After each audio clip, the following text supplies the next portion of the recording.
Bütçeye geçen yılın 5. ayından itibaren başladık. Biraz gecikmeyle başladık. Önce mahalle muhtarlarıyla toplantı aldık. Dedik ki biz böyle bir uygulama başlatacağız.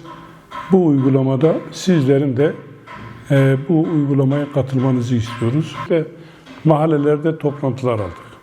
İlk toplantımızda bu bütçenin ne olduğunu, ne yapmak istediğimizi halka anlattık. Yani talepleri falan almadan bütçeyi anlatmaya çalıştık. İkinci toplantıda halkın sorunlarını belirledik. Bu sorunların belirlenmesiyle beraber halkın içerisinde delegeleri de seçtik.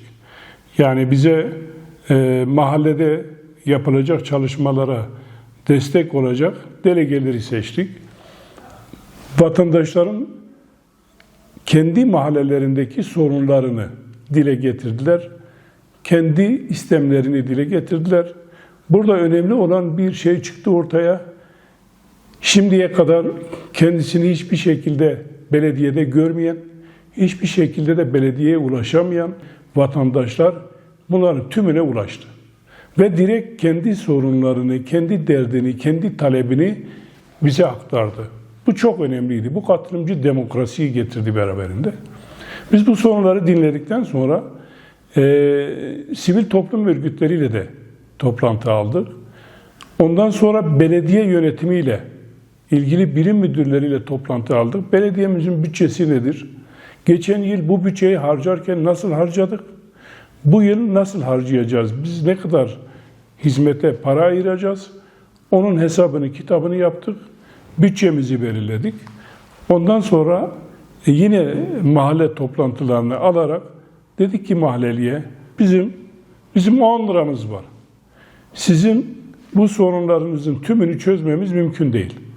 Ama sizin öncelikli olarak olmazsa olmaz dediğiniz, hemen çözümünü beklediğiniz sorunlarınızı 1'e, 2'ye, 3'e indirin. Bu sorunları 1, 2, 3'e indirdik. Daha sonra da dedik ki bunu 1'e indirin. Bizim paramız bu kadar. Sizin mahallenize vereceğimiz para bu kadar. Bunu 1'e indirin. Burada bize katılır. Bizimle bu sorunu çözerseniz orada artıya bırakacağımız parayı tekrar size harcayacağız dedik. Ve ilk 1, 2, 3 sıralamasını yaptık. Ondan sonra mahallelere vereceğimiz miktarı belirledik. Bunu da belirledikten sonra biz 4. ayak olan bu yıl, bunları geçen yıl yaptık. Bu yıl çalışmalara başladık. Bütün mahallelerde hazırlıklarımız tamam. Ne yapacağımız belli. Paramız belli. Projemiz belli. Biz rahatız. Halk rahat. Vatandaş da rahat. Yani vatandaş gelip belediye siz niye burayı yapıyorsunuz, niye şurayı yapıyorsunuz demiyor.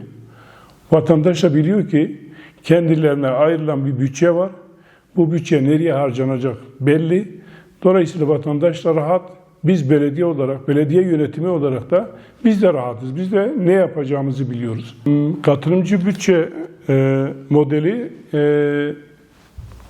Bağlar'ın 2 mahallesinde ve Varto'nun 7 mahallesinde başladı.